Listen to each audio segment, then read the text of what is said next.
बिनती राय प्रवीण की, सुनिए साह सुजान, झूठी पातर भगत हैं, बायस बारी स्वान।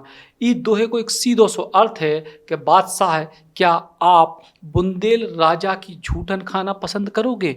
झूठी पत्तल या तो एक नौकर को मिलती है, कौआ को मिलती है, या कुत्ता ही चाटता है। और जो विषय सुन के और जब बात सुन के उस समय के सम्राट अकबर के दरबार में सन्नाटो छा गयो। इतनी हिमाकत, इतनी हिम्मत एक औरत की हुई है, बहुत सुंदर। अकबर उस समय 60 साल को हो गए थे, लेकिन इतनी हिम्मत कि एक नर्तकी एक बादशाह के सामने एक बादशाह की तुलना कुत्ता या कौआ से कर देवे। अकबर को पारा चढ़ गयो और उस सुंदर नर्तकी को देख के अकबर गुस्सा से लाल हो गयो। लेकिन कछु देर में अकबर को समझ में आई कि एक बुंदेलखंड की चतुर खूबसूरत नर्तकी ने भरे दरबार में अकबर को अपने सधे शब्दों से चकमा दे दो। और उसके बाद अकबर ने इन नर्तकी को ससम्मान विदा दे दी। जी हाँ, हम बात कर रहे हैं बुंदेलखंड की राय प्रवीण की, जो ओरछा की एक ऐसी प्रसिद्ध हस्ती थी जिनको नाम इतिहास में बड़े सम्मान से लो जाते हैं। तो ओरछा विख्यात है अपने राम राजा सरकार के लाने, जिते भगवान राम को भगवान की तरह नहीं बल्कि एक राजा या सरकार की तरह दर्जा दो जाते। संगई ओरछा अपने विशाल महलों, वास्तुशिल्प और शिल्प कला के लाने जानो जाते।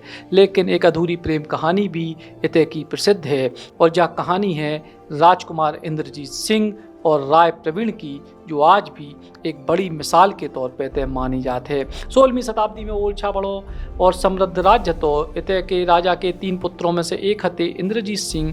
राजकुमार इंद्रजीत सिंह को कछुआ जागीर दी गई थी। एक बेर राजकुमार इंद्रजीत अपनी जागीर में घूम रहे थे, तभी उनने 10-12 साल की लड़की पुनिया को नृत्य करके भजन गात भय सुने। राजकुमार ने पुनिया के पिता माधव से अपनी बिटिया को शिक्षा दुआ भी खिलाने कही, तो माधव ने गरीबी को वास्ता दो। तब राजकुमार ने महल में ही पुनिया की शिक्षा को प्रबंध कराओ। जा खबर आग की तरह फैल गई कि गरीब पुनिया महल में संगीत नृत्य की शिक्षा ले रही है। शिक्षा की जिम्मेदारी राज्य के प्रसिद्ध कवि केशवदास को सौंपी गई। पुनिया नृत्य गायन में कछु साल में ही निपुण हो गई। राजकुमार ने उनको नाम बदल के राय प्रवीण कर दो। राय प्रवीण ने महाकवि केशव को शिष्यत्व ग्रहण करके स्वयं को काव्य सृजन में भी समर्पित कर दो। रूप हतो कविता हती और रूपे।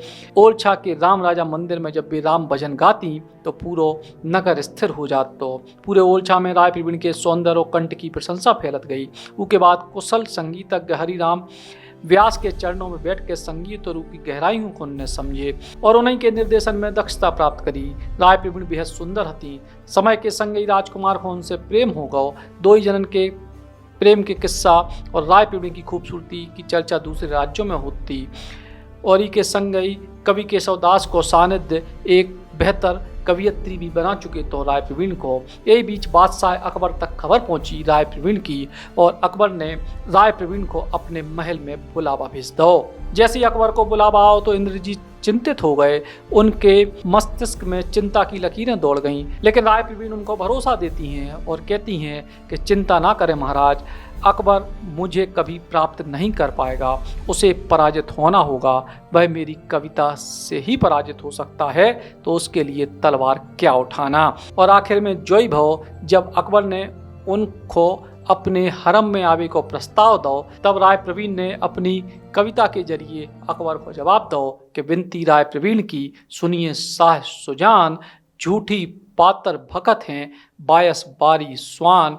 यानी एक बुंदेल राजा की झूठन खाबो का बादशाह पसंद करें, काय के झूठी पत्तल तो एक नौकर, कौआ या कुत्ता चाटत हैं।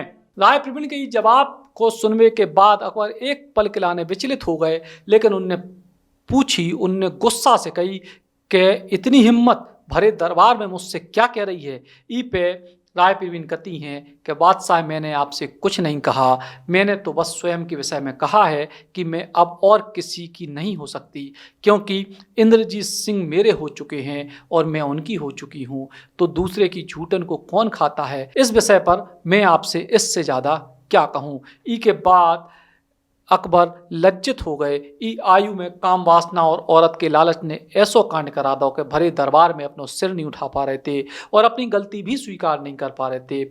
और ई के बाद जैसे शायद अकबर ने खुद से ही पूछी हुई है कि अब क्या करें, फिर भीतर के अपनी काम वासना को पराजित करत भय केशवदास के अनुरोध पे उनने राय प्रवीण को न केवल उपहार देकर विदा करे बल्कि राजा इंद्रजीत पे लगाओ गो 1 करोड़ को अर्थदंड भी क्षमा कर दो। ई के बाद राय प्रवीण जब ओलछा पहुंची तो प्रेम में पगे भय इंद्रजीत ने और पूरे ओलछा ने दिवाली मनाई। काय के एक बुंदेलखंड की स्त्री अकबर की काम वासना पे भी विजय पाके लौटी थी। दरअसल राजकुमार इंद्रजीत ने बेतवा नदी के पास राय प्रवीण के लाने 3 मंजिला महल बनवाओ। महल के सामने काफ़ी बड़ो बगीचा भी हतो, घनी झाड़ियों और फूलों से जो पूरा महल घिरो हतो। दूसरी मंजिल को भारतीय नृत्य की मुद्राओं से सजाओ गो। राजकुमार इते राय प्रवीण को नाच गाना सुनबे के लाने आउते। महल के भीतर कई भित्ति चित्र भी हैं जो दर्शाते हैं कि राय प्रवीण कैसी दिखती। महल में राजकुमार और नृत्य करती राय प्रवीण के बने चित्री प्रेम कहानी को जीवंत बनाए हैं। राजकुमार ने राय प्रवीण से बेइंतहा प्यार करे, लेकिन शाही परिवार से जुड़े हुए के चलते चाहे कि अभी शादी नहीं कर पाए। कई जात के एक दुख में राय प्रवीण सती हो गई। राजकुमार पागलों की तरह राय प्रवीण के लाने रोत रहे और यही गम में राजकुमार ने भी 1 साल में ही अपने प्राण त्याग दिए। ओलछा के जी महल राय प्रवीण और राजकुमार इंद्रजीत की प्रेम कहानी के गवाह हैं। दरअसल राय प्रवीण की कहानी ओलछा और बुंदेलखंड की एक सशक्त कहानियों में से एक है। काय के ओलछा वासी राय प्रवीण को नाम बड़े सम्मान से लेते हैं। काय के वे खूबसूरत तो हती, समझदार भी हती और अपनी वाकपटुता के दम पे उस समय के सम्राट अकबर को भी चित्त करके आ गई थी ओई के भरे दरबार में। Ram Ram. Eklavya University, the move will guide you towards a bright future. 28 acres of lush green campus, largest campus of Bundelkhand, experienced and dedicated faculty. 50 future-ready courses taught in 12 different schools, separate courts and ground for sport, fully equipped lab and workshop, safe and fully equipped separate hostel for girls.